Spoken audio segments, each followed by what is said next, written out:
안녕하세요. 이혼 소송 중인 40대 여성입니다. 늦은 결혼이었던 만큼 누구보다 잘 살고 싶었는데 결국 이렇게 되었네요. 정말이지 이럴 줄 알았으면 역시나 결혼하지 말 걸 그랬어요. 원래도 그렇게 결혼을 하고 싶던 것도 아니었으니까요.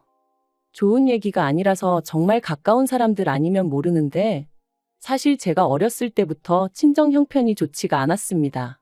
그런데 아버지가 3대 독자시다 보니 어머니 입장에서는 아들을 낳아야 했고, 그래서 없는 형편에도 계속해서 아이를 낳으시다 보니 제 밑으로 여동생만 셋이나 더 생겼죠.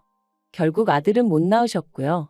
지금이야 저를 포함한 딸넷이 어머니 일이라면 두 팔 걷어붙이고 나서니 어머니가 아들 없어도 하나 아쉬운 거 없다 하지만 제가 어렸을 때만 하더라도 집도 가난한 데다가 딸만 넷이니 주변 시선이 고울 리가 없었죠. 외가친과 비교하면 친가는 그나마 먹고 살만 했는데 도움도 일절 주지 않았고요.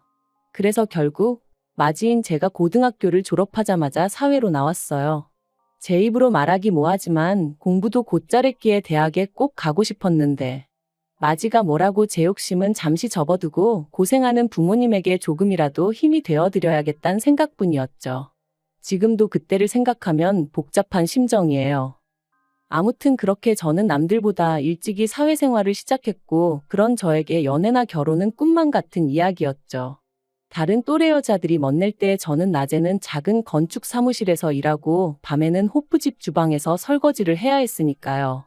그리고 그렇게 하루에 14시간, 15시간씩 일해가며 번 돈의 절반은 친정에 보내고 나머지로 제 생활비와 미래를 위해 저축을 했어요.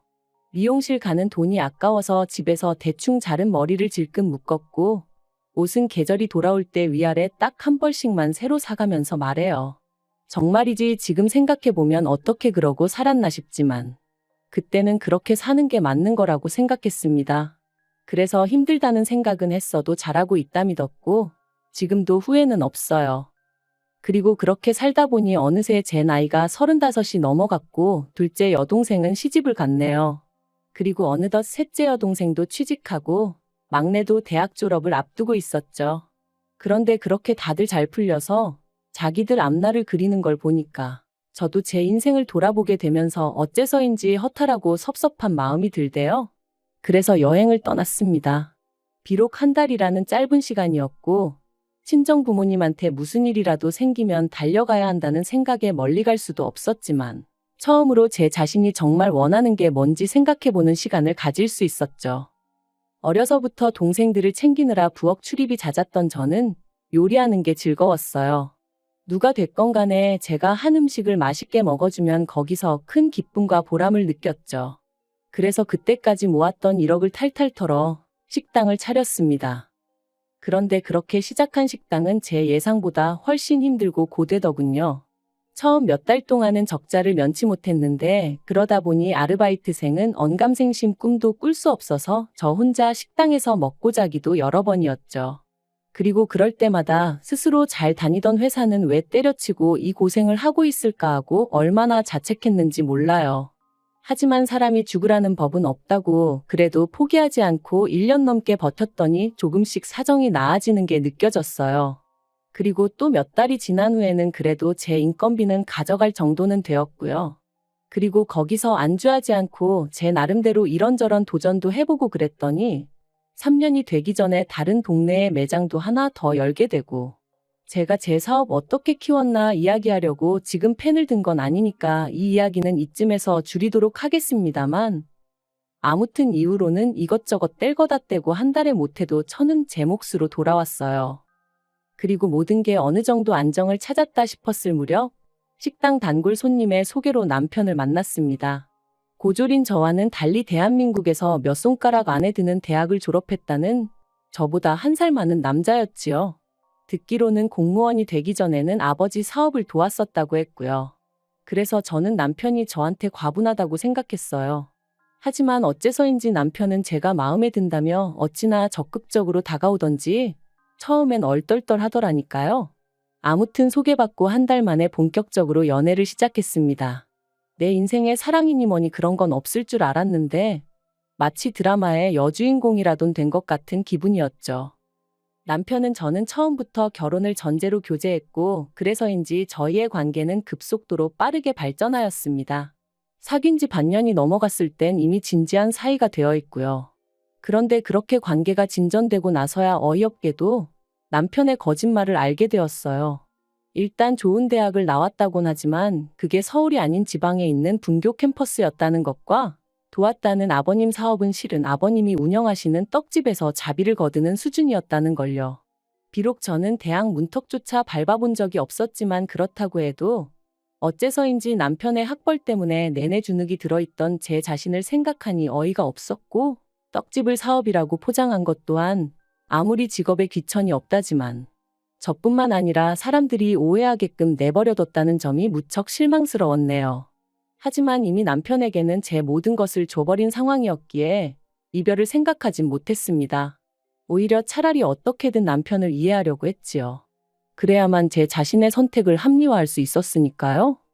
이후로 저희는 반년을 더 만났고 이내 부부의 연을 맺었습니다. 상견례 자리에서 어머님 아버님이 우리가 도움을 받을 나이지 도움을 줄 나이냐 하시며 경제적 지원은 어렵다 하셨는데 그건 저희 친정부모님 사정도 마찬가지였으니 크게 개의치는 않았어요. 줄곧 남편이 전세 보증금 정도는 있다고 했고 저도 제 나름대로 모아둔 돈이 있었으니까 별 걱정이 없기도 했고요. 그런데 청첩장까지 나오고 나서야 남편이 자기가 보기엔 저 혼자 살고 있는 아파트도 둘이 살기엔 충분한데 굳이 이사를 갈 필요가 있겠냐는 거예요. 그러면서 자기 돈은 뒀다가 나중에 아이가 생기면 그때 꺼냈으면 되지 않겠냐는데 그땐 어째서인지 아주 틀린 말은 아니다 싶었습니다. 사실 결혼 준비한다고 해서 식당을 누구한테 따로 맡길 수도 없는 상황이었는데 이사까지 하려니까 여러 가지로 정신이 없었거든요. 그러니 지금 생각해보면 당시 저도 모르게 판단력이 흐려져서 좀 더 편한 쪽으로 결정을 내렸던 모양이에요. 그래서 결국 나중에서야 따지고 보니까 남편은 거의 빈손으로 저와 결혼을 했습니다. 하지만 평생을 함께할 사람이라고 생각했기에 크게 신경 쓰지 않으려고 했어요. 처음부터 제가 남편에게 바란 건 남편 역할 잘해주고 아이가 생기거든 아빠 역할 잘해주고 그리고 제가 시댁에 하는 만큼 저희 친정의 마음을 써줬으면 하는 것뿐이었으니까요. 그런데 결혼한 지 1년 만에 남편이 생각지도 못한 이야기를 꺼냈습니다. 공무원은 관두고 저랑 같이 제 식당 일을 하고 싶다고 했거든요. 갑자기 그게 무슨 소리냐? 남들은 못해서 안달난 공무원 자리를 왜 관두겠다는 거냐니까 남편의 대답은 의외로 간단했어요. 제가 버는 돈에 비하면 자기가 버는 돈은 턱없이 적기도 하고 자기가 왠지 시간 낭비를 하고 있다는 생각이 든다는 거예요. 그래서 제가 자그만치 4년을 공부해서 된 공무원 자리를 왜 관두냐고. 원래 남의 떡이 더 커 보이는 거니 저랑 비교하지 말라고 했죠. 하지만 남편은 제 이야기를 귀담아 듣지 않는 눈치였고 결국 아니나 다를까. 남편이 처음 관두네 만에 얘기를 꺼내고 2달 만에 저랑 상의도 없이 사표를 냈더라고요. 그리고 역시나 저는 또다시 어떻게든 긍정적으로 상황을 보려고 노력했고 남편이 제 식당에 출근하는 걸 허락할 수밖에 없었습니다. 하지만 이제 와서 말이지만 솔직히 남편이 일하는 방식은 제 마음에 썩 들진 않았어요. 연애를 할 때도 답답한 순간이 종종 있었고 결혼한 이후로도 이해 못할 남편의 행동이나 말들 때문에 예민해지는 일들이 있긴 했지만 그런데 같이 일을 해보니까 소위 일머리가 없는 게 눈에 보이더라고요. 게다가 요령은 또 어찌나 피우던지 저를 포함한 모두가 바삐 움직이는 시간에도 어떻게든 카운터만 지키려고 하는 거예요. 그래도 돈은 남자 사장이 받아야 손님들도 함부로 시비를 안 건다는 황당한 이유를 대면서 말이죠. 그리고 이건 여담이지만 언젠가부터 남편이 스스로를 사장으로 부르는 것도 솔직히 어이가 없었습니다. 저는 남편에게 직원으로서 월급을 주고 있었고 이건 남편이 제 식당에 출근할 때부터 합의를 했던 부분이었거든요. 하지만 그럼에도 불구하고 다른 직원들 말로는 저만 없으면 남편이 사장 행세를 한다더니 한 반년쯤 지나가니까 제 앞에서도 아주 당당하게 스스로를 남자 사장이라고 칭하더라니까요. 하지만 그렇다고 그런 남편을 다른 직원들 앞에서 시쳇말로 쪽팔리게 할 수도 없고 그러니 그냥 이따금씩 호칭은 확실히 하자고 애둘러 말하는 정도만 했는데 들어먹질 않대요. 그러다 남편이 합류한 지 2년째 되던 작년 겨울이었습니다. 날이 추워지면서 식당이 바빠졌고 그래서 저는 급하게 아르바이트생을 한 명 뽑았죠. 그런데 하루는 그 아르바이트생이 저더러 저희 남편이 자꾸 카운터에서 현찰을 꺼내 간다며 그래서 거스름 돈이 필요할 때면 식당 옆 편의점에 바꾸러 가는데 편의점에서 싫은 소리를 엄청 한다고. 그러니까 저더러 남편한테 얘기해서 카운터에서 잔돈 좀 넉넉히 채워놓으라고 말 좀 해달라대요. 그리고 그 이야기를 듣는데 좀 찝찝하더라고요. 그래서 그때부턴 아무래도 남편의 일거수일투족에 촉각을 곤두세웠죠. 그리고 며칠 뒤 남편이 샤워를 하러 들어갔는데 핸드폰이 울려서 슬쩍 보니 어머님 아버님이 이번 주는 왜 20만 원이냐 하며 어쨌든 잘 쓰겠다 하고 보내셨더라고요. 그리고 그 문자를 보고 저는 의아할 수밖에 없었습니다. 왜냐하면 시부모님께는 매달 초 50만 원씩 보내드리고 있었는데 그때는 12월 중순이었고 게다가 이번 주는 뭐고 20만 원은 뭔지 뭔가 앞뒤가 안 맞는 게 도무지 마음에 걸려 결국 남편의 핸드폰을 열었습니다. 그리고 남편의 핸드폰을 통해 알게 된 사실은 정말 황당했어요. 따지고 보니까 대충 제 식당에서 일한 게 2년이라 치면 그중 1년하고도 5개월 동안 식당 현금 매상을 빼돌리고 있었으니까요.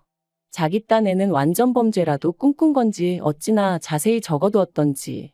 그리고 그 돈은 대부분은 시부모님에게 흘러간 듯 했습니다. 적게는 한 주에 20만 원, 어떤 주는 30만 원. 계산해보니까 대충 1,400만 원이 시댁에 들어갔더라고요. 그런데 저는 그것도 모르고 매달 생활비에 보태시라고 돈 보내드려. 생신은 생신이라 보내드려. 명절은 명절이라 보내드려. 곰곰이 생각할수록 속에서 열불이 오르더라니까요. 분노가 주체가 되질 않아 손발이 덜덜 떨리던 와중에 남편이 화장실에서 나왔습니다. 저를 보고는 무슨 일 있냐 하더니 이내 자기 핸드폰을 보고 상황 파악이 된 듯했어요. 그리고 저는 남편이 미안하다고 납작 엎드리기라도 할 줄 알았는데 남편의 반응은 정말 뜻밖이었습니다. 왜 남의 폰을 보고 그러냐면서 저더러 수준 없다고 했으니까요.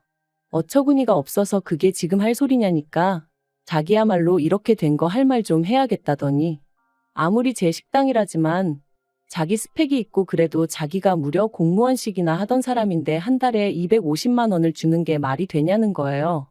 그래서 제가 남편더러 당신 일주일에 많아봤자 4일 나오고 아무리 바빠도 8시간만 하고 들어가지 않냐. 그리고 공무원이고 뭐고 당장 칼질도 못해서 주방일은 거들지도 못하면서 250이 적다는 게 말이 되냐 하고 받아쳤습니다. 그랬더니 남편이 자기는 제 의견을 받아들일 수 없네 어쩌네 하더니 아무튼 자기 생각에 월급이 너무 적어서 자기가 알아서 더 챙겨간 거래요. 자기 생각엔 그래도 400 정도는 받아야겠다 싶어서 거기에 대충 맞췄다나요? 진짜 황당하고 기도 안 찼죠. 그래서 남편더러 어떤 직원이 셀프로 임금을 챙겨가냐? 진짜 웃기지도 않는다. 내일부터 그냥 나오지 마라 했습니다. 당신 목 생활비는 나가서 막노동을 하든 알아서 벌어와서 내놓으라고. 내일부턴 아주 칼같이 따져가며 살자는 말과 함께요. 그랬더니 적반하장도 유분수지. 자기가 그렇게까지 하면서 저랑 왜 사냐입니다. 제가 나와달라고 해도 자기가 이제 나갈 마음이 싹 사라졌다면서 자기 없이 한번 장사해보래요. 자기한테 도와달라고 와서 빌어도 소용없을 거란 헛소리를 하면서요. 그리고는 자기 지갑하고 차키 챙겨서 나가는데 저 사람이 내가 알던 그 사람이 맞나 싶은 게 열받고 분한 건 당연하고 동시에 허무하고 허탈하고 왜인지 눈물이 주룩주룩 나더라니까요. 솔직히 남편 없이도 잘 굴러가던 식당이었기에 남편이 나오든 안 나오든 그건 문제가 아니었어요. 신경도 안 쓰였고요. 그래서 전과 다르지 않게 계속해서 영업을 이어갔습니다. 그리고 그렇게 한 달이란 시간이 흘렀을 무렵 어째서인지 시부모님이 연락도 없이 남편을 데리고 식당에 오셨더군요. 당신들이 보기에 부부싸움을 이 정도로 했으면 충분하다면서 이제 서로 이해하고 용서해주라면서 말이죠. 까놓고 남편이 싹싹 빌어도 부족할 판이었는데 서로 뭘 이해하라는 건지. 그래서 시부모님더러 됐다고 그냥 남편 데리고 가시라 했습니다. 없이 지내보니 제 예상보다 훨씬 지낼만 해서 이참에 아예 이혼하는 게 나을 것 같다면서요. 그랬더니 어머님이 하시는 말씀이 남편이 말없이 돈을 가져간 건 잘못한 게 맞지만 그런 행동을 하게끔 만든 건 저 아니냐면서 남편한테만 뭐라고 하지 말라대요.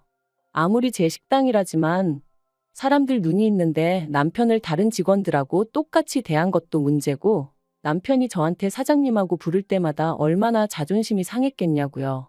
거기다 월급마저 저한테 받았었으니 그 속이 말이 아니었을 거라나요? 하지만 그게 다가 아니었습니다. 어머님께서 갑자기 제 두 손을 꼭 쥐시고는 이참에 식당을 남편에게 넘기라고 하셨거든요. 그리고 저는 가끔씩 나와서 일 도와주는 정도로만 하고 앞으로는 집에서 남편이 가져다주는 돈 받아 쓰면서 조신하게 여자로서 진정한 행복을 누려보래요. 자고로 여자는 남자 그늘 아래 있을 때가 제일 편하고 행복한 법이라면서 제가 그걸 모르니 이렇게 부부간의 싸움이 날 수밖에 없는 거라고요.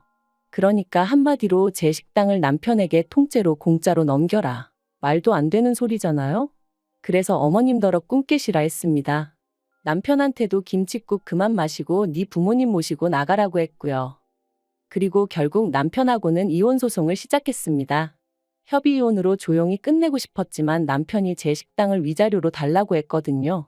그래서 이 인간은 곱게 말이 통할 리가 없겠구나 싶어서 가게 돈 횡령한 거 민사 걸고 이혼 소송은 이혼 소송대로 시작하게 되었죠.